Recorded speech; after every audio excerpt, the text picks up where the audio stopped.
and those souls, in order to, because they were precious souls, they were reincarnated in the generation of Noah, and they spilled seed as their progenitor had spilt seed.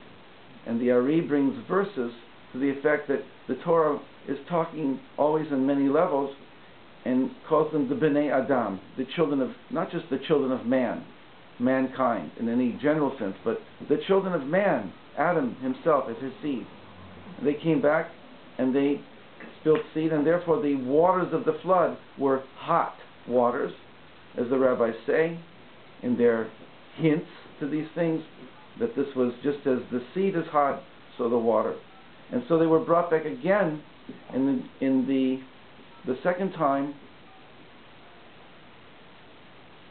in the Tower of Babel generation, the generation of the Tower of Babel. Again, they made other mistakes, but Hashem does not give up on them. He brought them back again into Sodom. And they had this propensity to do this, the wasting of seed. Because it has to be male and female. And it wasn't male and female. It was just male without female. And that causes problems. When seed is emitted without it being in the proper way, then it causes problems for everybody. And so all of history, according to this Kabbalistic thing, is based on seed having been spilt without the proper marital relations. What a message, right? All sexuality. And that the whole thing is man, woman come together in holy matrimony. And that's the Holy of Holies. And when that's done, then higher souls can come down into this world in the proper way and become redeemers. But when that's not done, then people fall into deeper levels of hiddenness, of distance from godliness. And they don't know what to do with their sexuality. So you really, it's not as if we're stuck on sexuality and all this. It's a very profound system where Rabbi Nachman comes into this at one point with Tikkun HaKlali and all that. Anyway, interestingly enough, it ends up that the fourth incarnation is in Egypt. That the souls that transmigrated from these original disembodied souls went into Egypt. I have all this translated. The text is very, very powerful. I don't know if anybody else translated, but I needed to translate it. Because when I was growing up, I did what I did. Right? I didn't do tshuva until I was 23. And I had enough experiences to know that that's not what I wanted to do anymore. And that's a really important thing for a man. And it's very important for women also to really be there and not arouse a distorted sense of sexuality in men. What do you want to say? Yeah, the reason why... is this okay? Yeah. I don't know. You know, I'm just... fine. It's hard stuff. It's hard stuff. It's mixed company. You don't know me. It's fine. Adam stopped having marital relations with Eve. Of course, Cain slew Abel, and he didn't want to bring another son in the world. He was afraid that the next son... Start again. The reason why Adam didn't have marital relations with Eve is because of Cain slewing Abel. You know, there's a reaction to that. He was afraid that if brought another son into the world, he also might be killed. So he didn't have relations because of that factor. Until a certain point when he saw Cain had done tshuva, and then he said, wow, I could do tshuva also. Some midrash there, where 130 years later he had Seth. Yeah. And Seth was B'Tzalmo, B'Demuto B'Tzalmo. Seth truly was in his spitting image, in his spiritual image, that which was not so of Cain and Hevel. Something went wrong there. Without the Kabbalah, this is a closed book, all this Cain and Abel stuff. What went wrong there? Anybody want to say anything? Did I see your hand, David? No. I just have one question. Did I have like any dangling thoughts? I think I do, but I'll try and get back to them. Adam's first wife before Eve. What was her purpose? And what? And I know that she. It's not that there's two Eves. She ran away. It's the two faces of Eve. It's the fallen and it's the elevated Eve and the fallen Eve. Wow. The elevated Adam and the fallen Adam. And what happened is that they both fell. No, but they said that she ran away and she. No, that's all. Midrash is very deceiving. Midrash cannot be taken literally, and certainly to call a magazine Lilith is like, and to idealize it and all that is not what we would really expect from anybody Jewish, that's for sure. No, but the Midrash says it's a very misunderstood area. And the best way to say it is the two faces of Eve, is that she became later on Rachel and Leah in the rectified form. With Bilhah and Zilpah. 4 women, 1 woman and 4 bodies.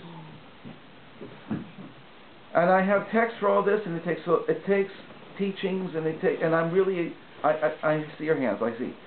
Keep them up, but I'll get to you. But I mean to say, I'm only so limited, but I've had some good teachers, and I would like to be instrumental in clearing up these things.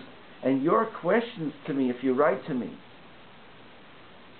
would help me to bring the right texts into the information sphere. First of all, for you, whoever you ask. And if you want, we could create a group. What do you call a group mailing or a group something, whatever. Email. If you could just wrap up my question. Vega, I'm telling you. I thought you were going to stop and say you want to go home and stuff. No. Okay. I'm just saying that these things have to be worked out, and I would be honored to be able to try and help clarify to the best of my ability. Now, over there's a bunch of hands. First of all, there was the 2 of you, or was just 1 of you? Okay. I have 2 quick questions. One is, why did he leave her for 130 years? And the other question is, the sin of Cain and Abel came from a place of wanting to give to Hashem. They were sacrificing. So where did that motivation come from to want to give?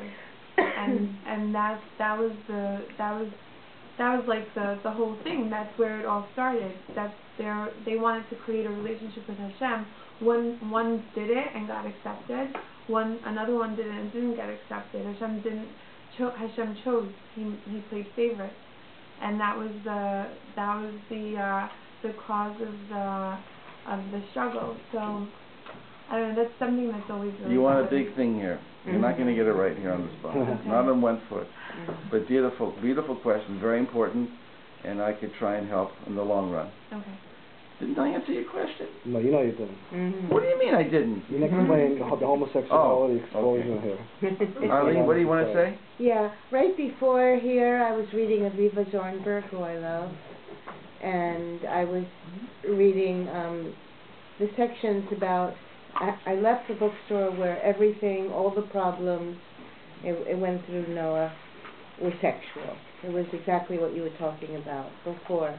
And I walked out, I understand, I mean, I know where it's coming from, but I walked down the street thinking, this is crazy. This is crazy that the Infinite One would set up a human chemistry which would, I'll just take the male because it seems to be more difficult to control in a teenager, that the Infinite One would set up a human chemistry. Incredible. Yeah, that was doomed to fail. I mean, how could a 14-year-old boy not be spilling his seed?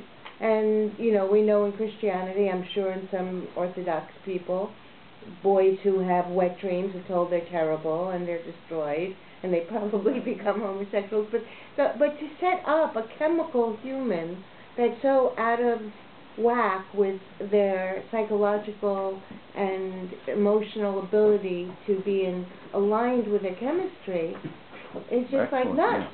Yeah, I've come across. We have one problem. We have to leave here within 15, 20 minutes. Oh, really? Yeah, because Dina wants to. They want to go to sleep. This is the house. Wait. So I'm not asking you to answer. This is a hot subject. See what I started? They could email you, but we really have to clean up and get out of here within 15, 20 minutes. So. But I have a really good answer for Eileen's question. Good, go for it. What's your name? Marcia. Marcia, right. Okay. Up until the turn of the 20th century, people would sexually mature, let's say around age 16, and they get married when they were 16, 17, I know 18. that. Now people mature when they're 10, and they don't get married till they're 45. It's one of the most powerful It's forces on the planet, and it's uncontrollable. Right. But when it is controlled, it can be the most amazing thing. And what we're being called upon to do here is to mature to the next level, to teach ourselves and our children how this is a very important part of life, not to be religious teachings which have made things more difficult for people, certainly in terms of Christianity, being celibate and all that stuff, right? At least in Judaism, although it's not perfect, there was an emphasis on marriage and on marital relations, on nobody being complete unless they were married, and that makes it a lot really hard for a lot of singles. But at least the teaching is there that not too much communal pressure, but the desire that people meet each other in a healthy way and come into marital union and have good life-giving relationships. It's so we're just going to start working on it in our generation. Like where have we been?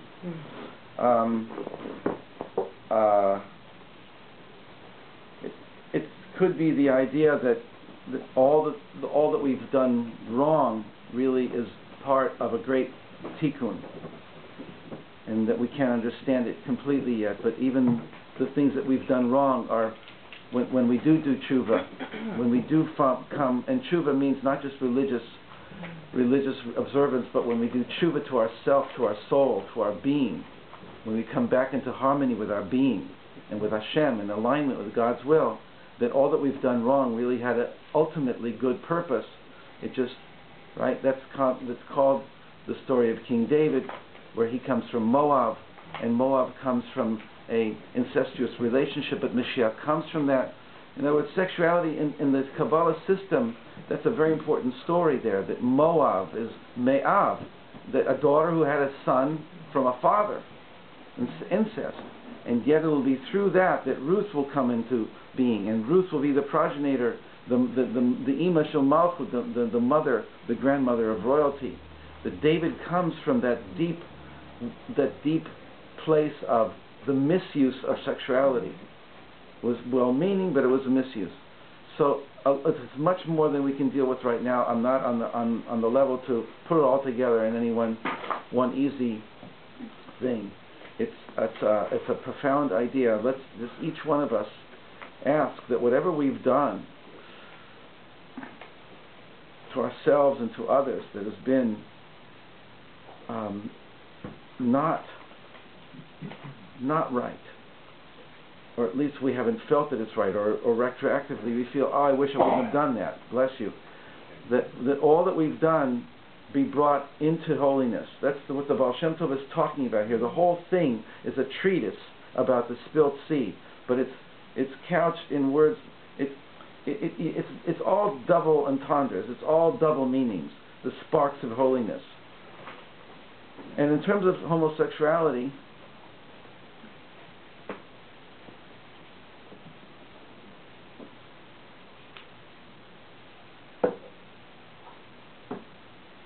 let me just think if it really comes clear to me. You see, the things that I discovered in those articles were, one of the things that bothered me very much, golden showers, where men urinating on each other, and things like that which become very dangerous.